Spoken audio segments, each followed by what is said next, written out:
Rainer, please go ahead. State it's yours. Okay, many thanks for the kind introduction. First of all, let me state a disclaimer. This is not about a product. You won't be able to buy it.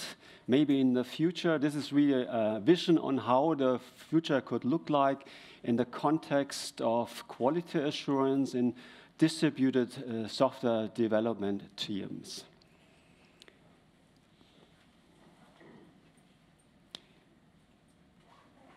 So before I delve into the topic, let me introduce myself so that you can better understand my background. I'm actually, in my main profession, a professor for software engineering at the University of Bremen.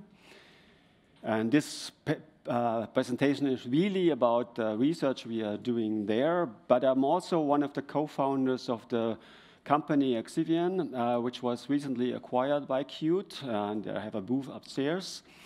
And I'm still a part-time developer there because I don't only want to teach about software engineering, I really want to get my hands dirty. I'm developing software myself.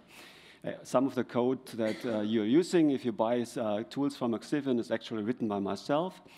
And also I'm an enthusiast for VR and AR technology. If you're familiar with the platform Swift, does anybody know Swift? I'm a passionate Swift writer, so we can write together sometime. This presentation is about two different topics, and our project that I'm presenting here lies in the intersection of the two. First of all, software visualization, and I'll come into to that. I will explain how we visualize software, why we visualize software, and so forth. But also about collaborative aspects of software. Working in distributed teams, which are distributed geographically at different locations, has certain challenges that we try to bridge with our project. The project C, it's an acronym for Software Engineering Experience.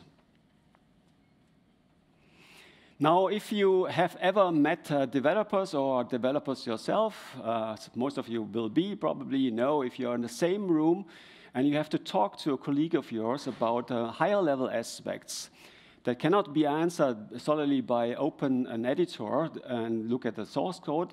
If you get to higher levels, quite naturally, if you have a whiteboard in your room, you will pick the pen and draw an arrow, big box and arrow diagram that describes a certain kind of architecture description or whatever. These are typically more ad hoc, informal notations, but you could also use, of course, UML standard notations such as UML package diagram, dark class diagrams, and more. The point is here, if two people are in the same room, and they have this whiteboard, they can use it. And they can not only see the visualization of the software, this picture, the diagram that they draw through, but also each other. Now, what happens if there are bridges in between? Now, in the corona pandemic, and even today, and even before Corona, there was a clear trend for large organizations to distribute geographically. Then people are no longer in the same room. They cannot see each other. They cannot use the same whiteboard in the same room. And that's a challenge. And we want to try to fix two parts here that you can see in the scenery. First of all, drawing software. Instead of drawing software manually, we allow to draw software automatically. That's software visualization. And we do that in a way that allows that people can join and see each other, even though there are different locations in the world. Now, let's come to the first part on software visualization. There's actually, it's a quite stable and active research community. There's even an annual conference called Visualization of Software. You find papers on software visualization in every scientific journal and also in every conference. It's a very prominent topic. And we are basically reusing results that were developed there. Before I come to visualization, I give you another example of how data is often shown, visualized, if you like, shown to other people. In many cases, the data is gathered and presented in tabular views. Here you have a tree view of the dashboard provided by Axivion. Axivion analyzes your code and finds certain kinds of software erosions, such as cyclic dependencies, code duplications, dead code, architecture violations, style violations, and so forth. And the data is then presented in a tabular form. The tabular form is a nested form. You can unfold and unfold elements. And if you unfold to the leaf level, you would reach the files. And for each file, represented in a row here, you have different columns, which give you the number of instances of a particular software erosion kind. You can also order the table, of course. You pick the column tab header, and then you can order. But what do you do if you have multiple criteria, not only one single, if you want to order by different variables? Essentially, software quality is a multi-factor problem. You cannot have only a single metric that gives all the answers. Usually, you have to look at many different variables, and that's very difficult. This is very good for the details, but here you don't see the forest for the trees. Now, what if you draw it this way? Here we see the very same data for the very same system, but now drawn in with the metaphor of a so-called software code city. Code city basically draws the files or classes or whatever your leaves in your software system are as blocks. A block here in 3D has 3 dimensions, obviously, and then also a color, a surface. So you can put different software metrics on those aspects. So in this particular example, this is actually our own implementation of our software visualization tool. It's written in C#. The blocks here represent classes, C# classes. The height is the number of lines of code, a size metric. The ground area is proportional to coupling. The bigger the buildings, the more coupling. And the color is a complexity metric. Basically, we measure the number of conditions in the control flow, McCabe complexity. And now, if you look at it, different variables, and you can immediately spot the interesting parts. Those red blocks here, large, big, and deeply red. These would be refactoring opportunities. The metaphor of code city is very flexible. You can choose the metrics yourself to determine the different visual attributes. For instance, you could use the very same visualization, and instead of using a code complexity metric for the color, you could as well use, for instance, the test coverage data from Froglogic, for instance. We can import that, and then you can see the test coverage of each class. And then you can reason about how well your software system is tested. Actually, this metaphor was developed more than 25 years ago, and we did not invent it. I'm not claiming that I'm the inventor. We rather reuse it for our context, because we want to use that and put this into action in context in which teams are distributed geographically. And this comes to, so I come to the second part of my presentation. Now, assume you have this kind of visualization. What could you do? Obviously, you could use this kind of tool, and you could use a regular video conference system, such as Teams, Zoom, Starly, Big Blue Button, you name it, I have tried them all. And you know, all of them, they are fine, but they also have weaknesses because there's only one person dictating what is shown, the person who is sharing a screen. So if other people want to see the same thing from a different angle, they have to ask this person. Then, in all those systems, even though the participants are visible somehow through a video, the video tile here is completely disconnected from what is shown. Now, here in this example, I'm trying to point to something. It's a human intuitive gesture. I would do that all the time, even if that makes no sense. I would do it. But here, it goes nowhere. It's a dangling pointer, basically. Has no meaning, because it's completely disconnected. So we want to overcome exactly these problems here. So what we do is we provide virtual rooms in which both the visualization and the participants are visualized, rendered. The visualization in terms of the code cities, such as I have shown before, but also the participants. They are part of the scenery represented as avatars. And because they are avatars, they can interact. They can walk freely around. I could look at the visualization from a different perspective. But I can also see my other participants, and I can interact with them. I can use gestures. I can point to something. I have a pointer, a laser beamer, that I can use to point something. I can do wild gestures, or being reserved, and so forth. A lot of non-verbal communication is provided by the body language, and we can do that here.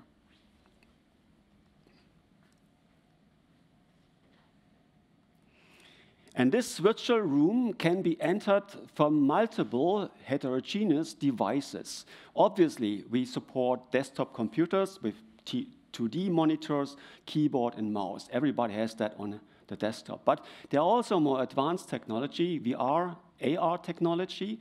So you can also enter the same room using a head-mounted display and controllers that you may be familiar with from gaming, for instance. You actually enter this virtual room using VR technology. But you can also use it, as shown in the picture above. You could also use a classic huge monitor and have the software being presented in the same room and then interact with it. So it's not limited only to distributed context, but also if people are actually in the same room.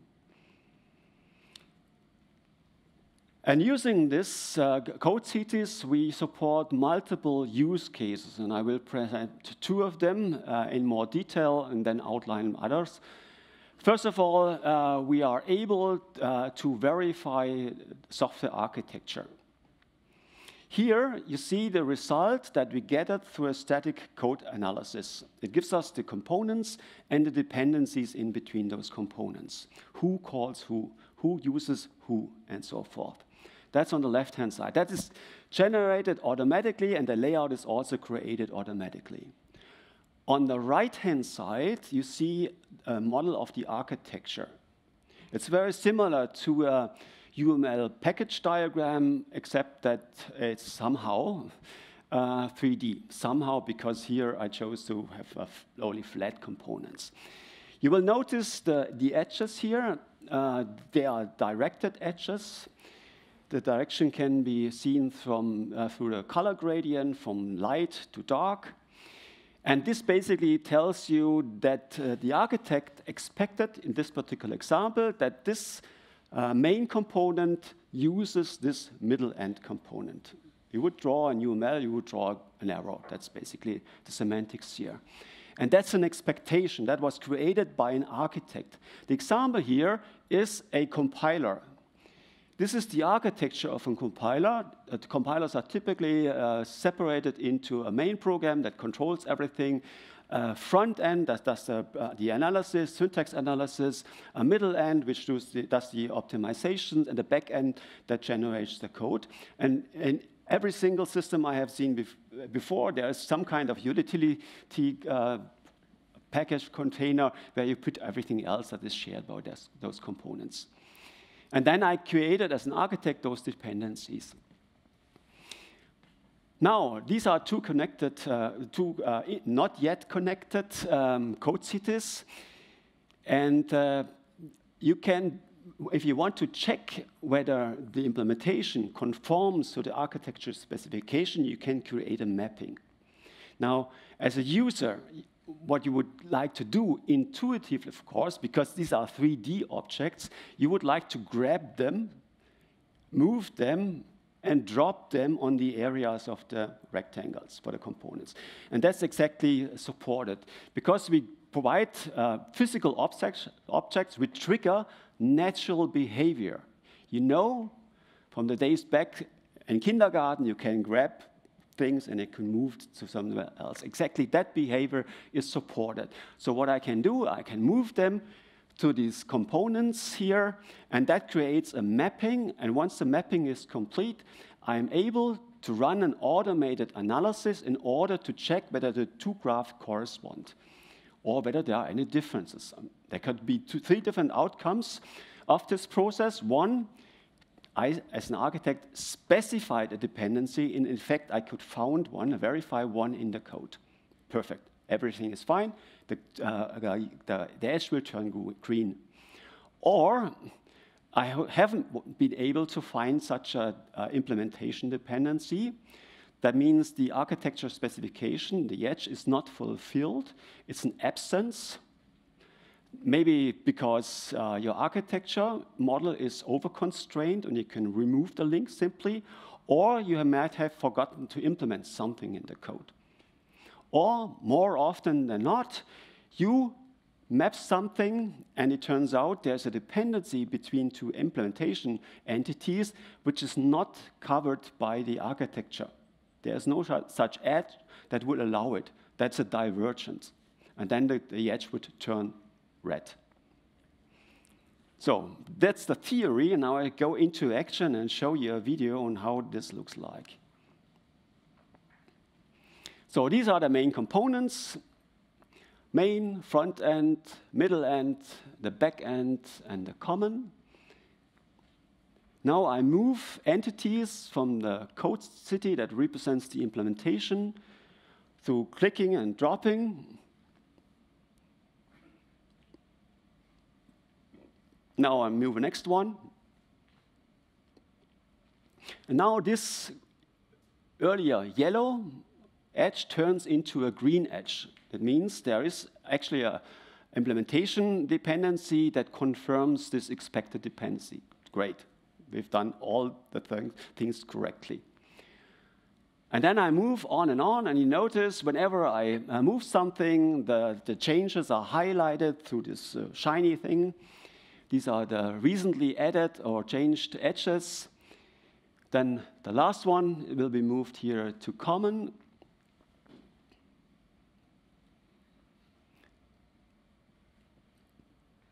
And now I have a red edge. And red edge means there is no architecture dependency that would allow this implementation dependency. So my implementation violates the architecture.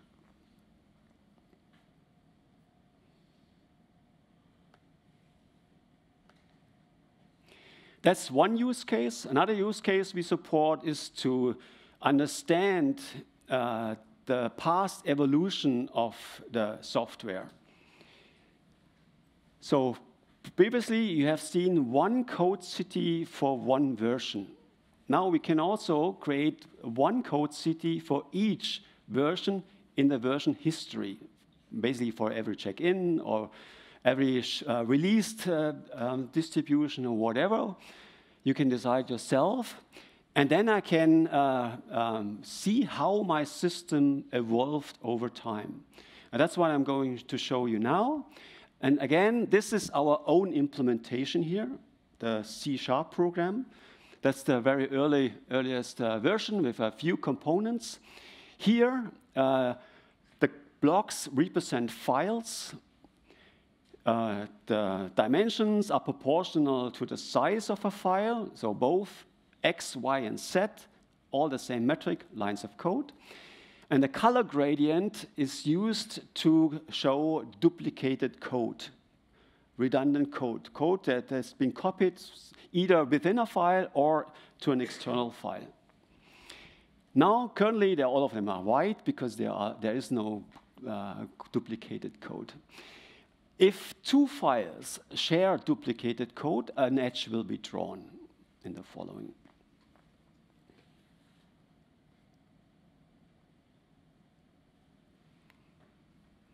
So like in an animation or movie, so to speak, you can now follow the evolution of your system. You see there will be new entities coming up, new files created, checked in. In that case, they will fall from the sky. They're created on the sky and then fall onto the ground on their place. But there are also cases in which files are deleted, and then they will move up to the sky and disappear. Now here you see suddenly some red occurs. It's also removed. An edge was there. It was removed. So there came clones were created, or duplicated code was created, and then later removed. And then suddenly, at a point of time, now we are coming to the climax of this small movie here, a dramatic moment. See what happened here. Suddenly, a huge component came into existence. And when I saw that first, I was really surprised. I would not have expected it. I'm one of the authors, and I claim that I know most of the code, but not all. Now, it turned out, when we checked it, this very large component was a third-party component. The student copied into our code. It was completely legal. We did not violate any license, of course. But it was a third-party component. It was part of our namespace, and there was no reason to put this into our namespace. And later on, we removed it. So, and finally, that's the last version. If you have changes, the changed files, we will mark through this yellow laser beam. We have this component here. We have the dependencies in between. As the story tells, sometimes you will be surprised what you will find out about the development of your software, things you would not have expected, as in my case.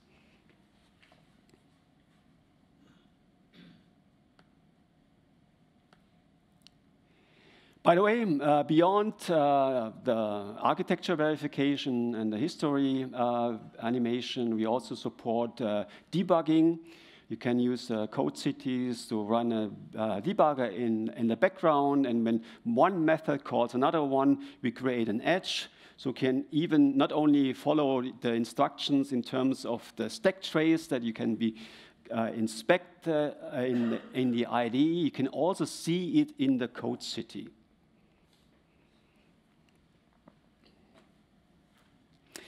So now, when it comes to communication with humans, I'm a university teacher, and I really suffered from Corona because all the teaching was done online via Zoom or whatever, and the student typically would not open their cameras. So as a teacher, you would look at the black screen and tell things. Now, I don't get any feedback from those students. I have no idea whether they're sleeping, whether they're bored, whether they're excited, whatever, whether they have maybe questions and are not daring to ask those questions. I can see your face. I can see whether you are following me or not, whether you are critical or not, just simply by looking at it. You can't help it. And that's completely gone if you have a black screen. And the same happens in communication. Assume a colleague of yours would send you a text message in your chat, Slack, Mattermost, whatever, fire alarm. Now think about, for 1 second, what kind of feelings this would trigger in you. 5, 4, 3, 2, 1. Okay, remember what you felt. Now assume one of those mimics, in addition to what the text message said. This is an actor using different mimics, And I beg, depending on the mimic that you would actually have seen, your interpretation of fire alarm would completely change. Obviously, there is more information conveyed than only text in human communication. There's parallel communication through my tone, voice, and so forth. I express a lot of feeling, uncertainty, dominance, whatever. That you can capture, of course, through voice chats. That's conveyed through voice chats. If they are authentic, that's conveyed. What is missing here, if you represent participants in a video conference as an avatar, is possibly the nonverbal communication, the mimics, the gestures, the postures. As you saw earlier in my videos, the gestures we can track. We can track where, at least when a human moves the mouse, we can move the arm and so forth. And the mouse could also be used to do some kind of limited gestures. If you have a controller in your hand in a VR environment, that's very simple. We can track the position and the rotation of the controllers, and then you can very precisely follow the arms and animate the avatar accordingly. What we are currently working on is also to convey the mimics, because it's a rendered artificial face. You don't see the person yourself. It's a rendered artificial representation of the person. And what we're currently working on with another research group at the University of Bremen, specializing in biosignals, is to somehow capture the emotions of people, either through voice. A lot of emotion can be detected through the voice. But also, we are exploring ways to put sensors into the face, and then they track the EMG signals of the muscles, and the muscles that are activated give hints on the facial expressions, and then we try to leverage that and then render it on the avatar. That's obviously, admittedly, quite invasive technology. You would not like to have sensors in your hand, in your face, of course. However, in a VR environment, where you have a headset-mounted display on top of your face, there you cannot drag the face through a camera. It's hidden, right? And a lot of information is conveyed by the eyebrow. That's very important, right? And that's not captured otherwise from an external camera. There are gadgets like this device here by HTC. You can even buy it, $100 or so. That's put on at the mask, and it will track the lower part of the face. You can at least, as the animation showed here before, you can at least track the lower part. You can see whether somebody is smiling, whether and doing this kind of facial expression. And actually, it works quite well, as I will explain in this example here. Here you see myself using this device. Here's the avatar. As you can see, I can move around my arm, and this will be tracked accordingly. But the more important part is I can speak, and that's also shown here on the avatar. I can use my tongue. Everybody who's trying this will eventually try to show the tongue. That's a test. And then they are only then they are convinced that it's working.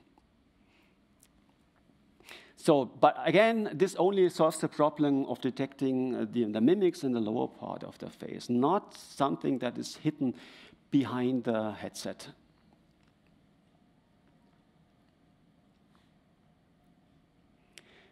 By the way, the arm is not well calibrated. That's why the arm doesn't look as natural as my person here. Yeah, and you can do exercises in virtual reality, of course. And you can call the gods. That's important.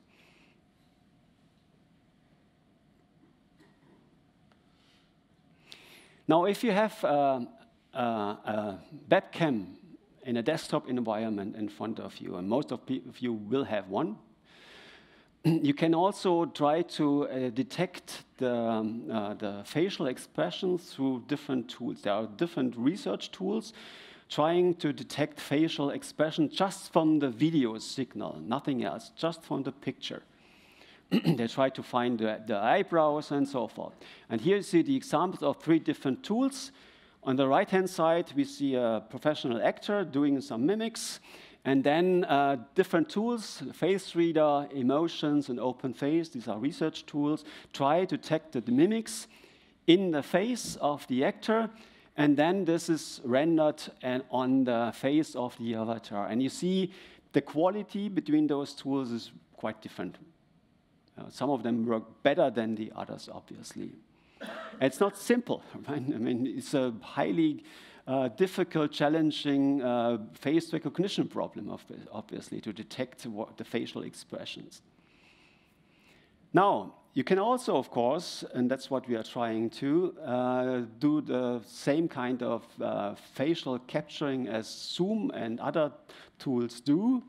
Basically, you can also try to capture the video directly. You simply capture the video, and then you create a video in the scenery in front of the avatar. And that's another option if you have a webcam available.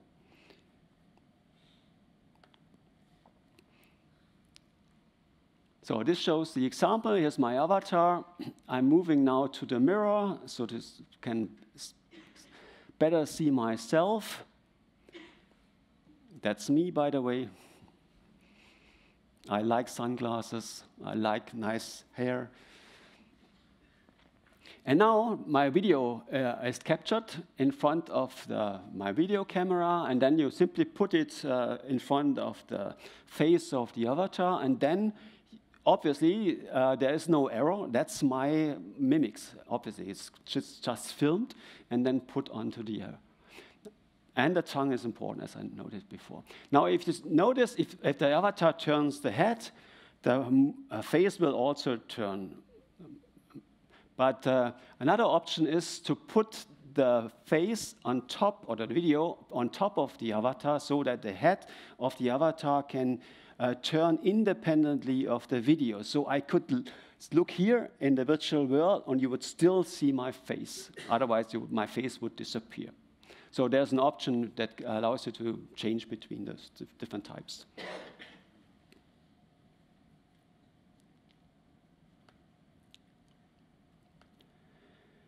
Okay, to summarize, the last things were more advanced. The things we are currently working on, capturing mimics, capturing also the gestures, and providing and rendering these in virtual reality.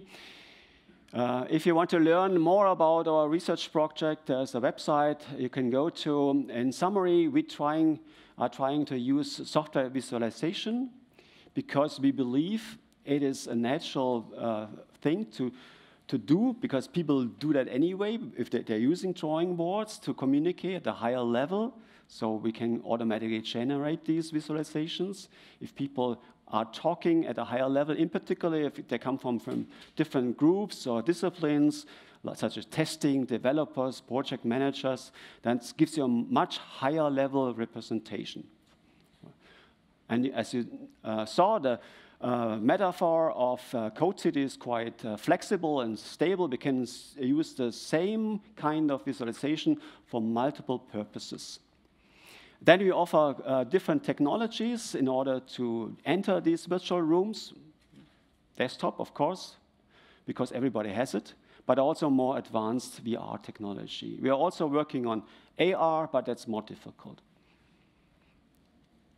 And this way, we are trying to bridging gaps in geographically distributed teams. If you want to try it yourself, please come upstairs. We have a booth upstairs, and you can also put on the headset yourself and experience it yourself. It's much better, I promise you. It's a much better experience than just seeing this video. If you have never before used a headset-mounted display, you don't believe how crisp and sharp and what the experience actually is. Also please try it yourself. Okay, thank you very much.